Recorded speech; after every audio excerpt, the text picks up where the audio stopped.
turƙa shi, Kanawa za su yi dana sanin wanda Zanba wa mulki a jihar Kano. Cewar Ganduje da magoya bayan jam'iyyar APC, inda a yanzu suka fito suka yi zayyana al'ummar da ke jihar Kano, Nasiru Yusuf Gawuna shi ne cancanci ya zama gwamna a jihar Kano. Komai zai iya faruwa, sai dai kawai ku dai masu sauraronmu ku ƙara gyara zama ku kuma biyo mu zuwa ƙarshen wannan shirin domin jin maganar daga bakin Ganduje.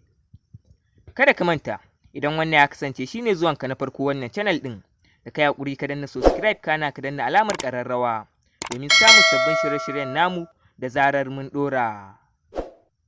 A yanzu mun samu rahoto kan cewa Dr. Abdullahi Umar Ganduje ya yi wani zazzafan martani zuwa ga magoya bayan jam'iyyar NNPP, inda yake zayyana al'ummar da ke jihar Kano, tabbas Abba Kabir Yusuf bai cancanci ya zama gwamna a jihar Kano ba, inda yake cewa Nasiru Yusuf Gawuna shi ya cancanci a rantsar a matsayin gwamnan jihar Kano.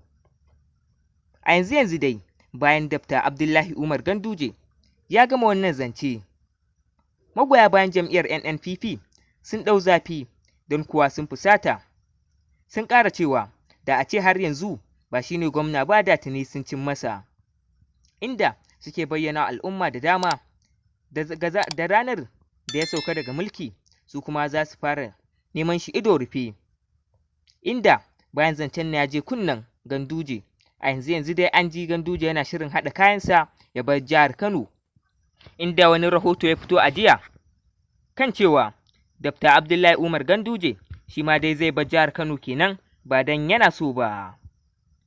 To masu sauraron mu, kaɗan daga cikin rahotannin namu ne yau kenan, duka a nan ne muka kawo ƙarshen wannan shirin.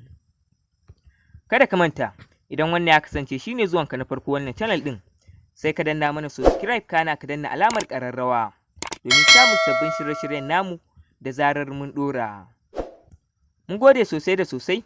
Zamani TV 24 New, tashar al'umma.